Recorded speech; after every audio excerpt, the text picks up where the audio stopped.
So I'm here with Bill Hinks. He came to South Dakota at the age of 22 to settle in Sioux Falls and just do some miraculous work in the area of furniture sales, and has just left a legacy of just that's really impressive, but just done some outstanding other things also. So, Bill, if you would, just kind of tell us your story, Sure. and how you came about to be in South Dakota and some of your accomplishments. Okay. Well, I actually, I was going to school in Superior, Wisconsin, Okay. a branch there of the university. And, I started out, I loved basketball from the time, and I had some issues with blood pressure, but I found a way to get past the doctor so I could play basketball in the little town of Siren for a couple of years. Uh-huh. And I just took him into the doctor, and he passed my exam for me, so I got to play. But, from there I went to college at a branch of the University of Wisconsin in Superior. Okay. And I attempted to get on the basketball team, and soon found out that the coach actually gave me a week to see how I would do. And I came in and told him, I really don't think this is going to fit. And he said, thanks for the help on that. Mm-hmm. So he was going to tell me that same day that I didn't fit. So, the second thing I loved was music. So I decided to switch over to the music end of it. And when I finally ran out of money after a period of time there, and I was always selling things. From the time I was a little kid, I sold greeting cards in St. Paul. I took a little thing to a little cart or wagon to the ice show that St. Paul used to have. I don't Sure. think they have it anymore. And sold hot chocolate. There was always things going on where I'm trying to make money. Right. And find things where I'd make money. But in those latter years, after getting out of school, my uncle, who had lived in South Dakota all his life, Mm-hmm. and worked for Rich Brothers Fireworks, Okay. had been calling and talking to me lots and lots about South Dakota, and particularly Sioux Falls, South Dakota. And he keeps saying, boy, I think you could really make it big here in South Dakota because we're a growing city, things are going to be good, and I just think you should move here. So at that point, I had gotten married at the end of school there and was expecting a baby in 4 or 5 months. So we loaded up a car and drove to Sioux Falls, South Dakota, and rented a place that very day. And I found a job that very afternoon. I was peddling pop, and Okay. I went to my first store in Canton, and all I did was pick up a whole truckload of pop bottles. And when I brought them back to the pop guy, he just looked at that and said, "Oh, wonderful! I got my empties back. Now I can do something." So from that point, a week later, I was hired by Pepsi-Cola to sell pop too. So I sold pop for a while, and from that I went into selling bread for Old Home Bakery. Right. And I got on a bread route, and I learned a lot of things on a bread route. So from that job, I ended up going back to school at South Dakota State, Mm-hmm. and that was a wonderful thing. I needed something to do up there, so I bought a filling station, Mm-hmm. and I kind of knew a little bit about that. So I started running that, and I ran that for 5 years while I finished school part-time and doing that. Mm-hmm. And in a couple of the last 2 years, I got involved in the mobile home business. Okay. So I got a hold of a company that wanted a dealer in Brookings. So I had a really good attorney friend that turned out to help me get the money I needed to start this mobile home business. And of course, it wasn't much of a gamble because the bank, was told that if I didn't make it, they'd take it all back and pay for all of it. They did a letter like that, and I dealt with a really good bank from that town that now is quite a bit all over South Dakota. So that was a pleasant time. We had some good business in Brookings, and then we opened a store in Sioux Falls. Okay. So we had two mobile home spots. So from that, I ended up getting in the housing business in land development. Everything just kind of rolled along, Right. and I had opportunities. And so, I found a banker that would be a partner with me. He'd put up the money and I'd put up the, what it took to get that stuff going. So we bought some lots and bought some more land and put in 47 houses at one spot that we had in Sioux Falls. And that business turned out to be pretty good. Right. But, I found that dealing in the house business, that, it was really dependent on interest rates and what was going on. So, I had a friend of mine that was in Florida that had been in the mobile home business, and he got into furniture business, and he really loved it. So he called me up one day and said, you got to come down here and see this Florida business. It's furniture. He says it's really fun because you're seeing new things all the time, new fabrics, new colors. He says it's just wonderful. You would really like it. So I flew to one of the markets, in North Carolina is the major one. And so I got in there and met with Kenny, who was my friend, and we looked at product. And in the past, before I left, I had built a building across the street from where our sales lot was. Okay. And I had told myself I was going to fix mobile homes, run the mobile home inside these doors on the far end, and then we could repair whatever needed to be repaired or put carpet in or do whatever. And so that never saw a mobile home because I ordered this furniture stuff and it came in there, and we got a truck of upholstery, a truck of lamps and those kind of things, and then we also bought some beds. Okay. We started out in the furniture business, in a little store, 14,000 square feet. Wow. We had some big competitors in Sioux Falls, but it seems like when you like something a lot, you put more into it. We looked around for somebody that knew something about furniture and found a young kid that had been in college but had been in furniture for a year already. And by this time, I'd already had a partner that also was in the mobile home business that kind of liked the furniture business too. So I kind of took him in as a partner, and he and I found David, who was our young kid from Right. college. And you can learn that furniture business quite easy if you're willing to take the time to learn fabrics, and it's not very difficult to pick it up. So as we went along, we hired a couple more people, and we weren't doing a whole lot of business, but we thought we were. Okay. We thought we were really cleaning up, and our competition was going to really feel this because we were starting to make some sales. Sure. And about that time, we took one of our guys and took him to Mitchell and put some furniture in Mitchell and started a furniture business in Mitchell. So that was our first store there, and that was in 1977 Okay. that we actually started out. And of course, in those days, a pickup was $4,500. You could buy a brand new pickup for Right. $4,500 because we bought two of them. I always told people that furniture was something that had never gone up in the 40 years that I was in it. Now, the last couple of years, it's taken some jumps. But in those first 40 years, I could go back and look at furniture that sold for the same price that it sold for 40 years later. Really? And lots of times, the product was better because they'd taken more time to get the fabric, make sure the fabric was done right, and all the things to make that product. One of the real key things in the industry, you learn that early, is you got to learn how to take care of a customer.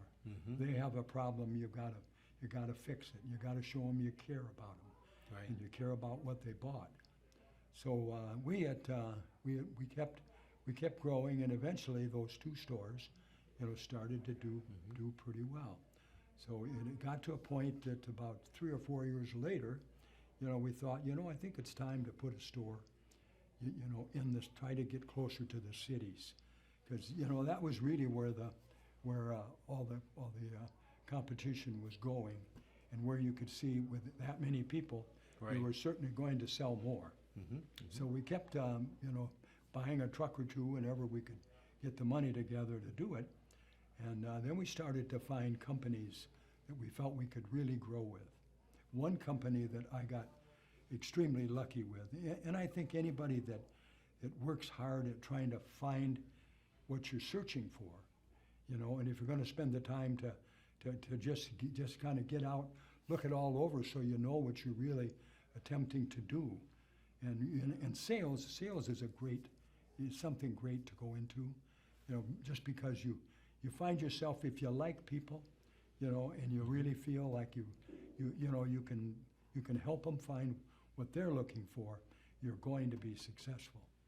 That was one of our big challenges, was to actually find people and teach them that, you know, they weren't out just to make a sale. They were out to find something that a customer really liked and really enjoyed, and then we'd make a good, clean delivery, and it wasn't long and that customer would come back. So our first store in the cities came about 60 miles south of Minneapolis. And that was in 1993. And about that same time, I ran into Ron Wanek, that had come into the business. You know, when he got out of the service, he really felt that he didn't want to go back to the farm, and I can appreciate that. It was like, you know, me getting out of college and go back into my family's furniture store. That was it was a struggle for them to make enough just for them, being open, you know, 10 or 12-hour days, 7 days a week, 7 in the morning till 8 at night, lots of times. So you know, this furniture business was just so interesting because it was a continuous change of colors, change of fabrics. Things were always getting better. Everybody was working, and Ron Wanek became a really good friend. And he started out making end tables.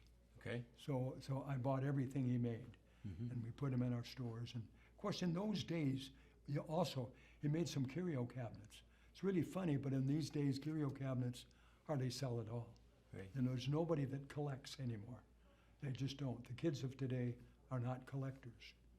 And they're not so much pictures either, like of wildlife and those kind of things. Right. You know, we sold a lot of those things when we were in it early, but really nowadays, that's not a big purchase at all. Yeah.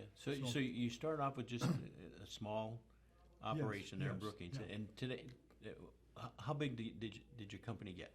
Well, it got to the point we were doing about, you know, in the early years, I think our stores altogether were doing about 6 or 7 million.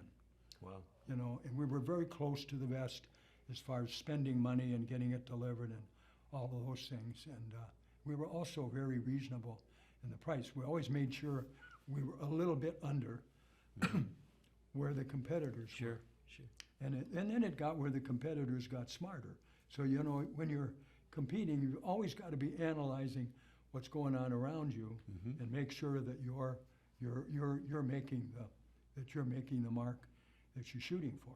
Right. So we found where we could charge 25%, you know, and make it, because we had a very low nut. Right. We put a store up in Medford, which was about 60 miles out of the cities, and we really stayed low at about 20% margin. And we had people driving from the cities clear out there, you know, and we just did fantastic. In fact, about the second or third year, we did 12 million just in that one store. And we thought we hit a home run there, and we did. Yeah. But, you know, as you watch your competitors, you find out that they get smart too. Yeah. So then the competitors who had many more stores were going to get competitive to us. So they went to the manufacturers and said, if you sell that guy, we're done with you. Yeah. So then we started to find out we weren't getting the product that we wanted. So, you know, those kind of things just keep you fresh. Because you keep deciding, well, what am I going to do to combat this? And where do I need to be? So then shortly after that, we opened a store north of the cities and called that store North Branch. And it was in North Branch. Okay. It's about 40 miles the other side of the cities. So there we were trying to surround the cities, but we still didn't have guts enough to go right in the cities. Right. You know, so we're looking at that, that's the big time. I don't know if we can do it. But you know, there's never a wall you can't climb if you you feel strong enough and know you're going to work hard enough Right. to get there, and know that this business is going to mature and it's going to get better, and you're going to do better, and more people will sell you. There was a while Broyhill Furniture, major company, but they wouldn't sell us because our name was unclaimed freight. Right. That's the name we picked that my friend in Right. Florida had, and he did very well with it. You know, we had people look at it and say, well, why is it unclaimed? And then we had to think of something, so we would tell them, well, it's unclaimed until you claim it. You know, then they look at you now how does that go around? You know, but you know, we found really that if we worked hard and, you know, got those deliveries out, and just a little at a time, we started to grow a store at a time. You know, and you know, you always feel when something's going like that you know, I think you need to pray often. Right. I think you Right. need to ask God for His help, and I think you get it. I really do. I've had more things, more walk-in. You know, we open a store and be like, boy, where are we going to get people? And all of a sudden, someone will walk in and say, you know, I'm moving to Minneapolis from Denver. I worked for a Denver furniture company. I ran one of their stores. Come on in. You know, so people are so important. So for whatever you choose and what you want to do, if you can find the people that dream the same dream you dream, Right. and find a way to pay them well and to make sure that they're in the program, you know, and we found ways that we can show those people that are really in it, how they can make money and they can set up a loan. Sure. You know, we set up a program for people where they can own, you know, part of a furniture store, you Sure. know. So and then we keep telling them, you know, well, you're going to own a part of this one. Now we're going to have one over here. Now you can be in a part of that one too, if we can work this out and get you down a little bit of what you owe, because you're going to have about a 25% increase in the value of your money if we can keep going like this. So that's how we really got it off the ground, I So, think. you know, as you look back over your career and all the different things you've done, which is just amazing, what would you say is your biggest accomplishment? Well, you know, as I was working, you know, in the furniture sales, I was also looking at land. I always had this love for finding ground or finding a property that will be so seeable from outside. You know, where are you? We're hidden over in back of some grocery store Right. over. That's where our building is. You know, you've got to be aware that you need activity. You need traffic going by where you are. You know, one of the first things we did in one of our stores was, I'd always, you know, really get to know that property before I would do anything. You know, I would just sat on trying to find out, well, what do they do? What do the stores around there do on Saturday and Sunday? How much business are they doing? And from that time on, it's when I started to find out what that was like. You know, then I knew that the whole chance of us really growing was to just really get focused on something that you know is going to pull traffic, and that can supply earnings to put you to the next one. Oh, absolutely. See, and there was a couple times. There was one where I was riding around on a snowy day up in just out of the cities. They have a little thing up there, a bunch of stores in Albertville. I don't know whether you've heard about that or ever shopped up there. Yeah. But you know, they were just building that complex up there when I got up there, and it was snowing like crazy. And there was a trailer there where all the builders that were building that whole complex of properties. You know, so that there were all kinds of properties that were selling at a little less value. You know, so I drove to that trailer. I got through the snowdrifts and got over there and went in there and talked to him and found out the guy that was in charge of it. And I said to him, you know, what do you have available? I think this complex is going to be really good. Do you have any kind of spots available for a furniture store? He says, well, I have one spot. And he said, I have a guy that looked at this a month ago and said he wanted it. And I said, well, you need to get a deposit in here on this sometime in the next 4 or 5 weeks. And he says, I haven't heard a thing from him. And he showed me where it was, and it was right where you come into the property. It was right on the left-hand side. And I thought, wow, is that a hot property? So I told him, he told me that if you wait for about 10 more days and I don't hear anything, I'm not going to call him. If I don't hear, he liked that I come in there in the snowdrifts. So he said, I'll give you a ring and you come by and we'll make a deal. Right. So about 10 days later, I get a call, and the next morning I'm in my car and headed for that guy in Albertville. Ended up buying that piece of property, and it turned out being a great piece of property. And of course, the competitor of mine that had it was just a little slower. Right. You know, so then there's things you need to do. Just be on top of what you're trying to do. You know, so Bill, your story is just amazing. This has been an amazing conversation. But you know, just kind of to wrap up, what if those young people that are out there in South Dakota, yeah. And seeing your success, what is the one thing that you would tell them about how to be successful like you've been? Yeah. Well, I think the real secret is, if you're going to choose a target or choose what you want to do, you've got to look at it enough to decide whether you love it enough to work very hard or whether you don't.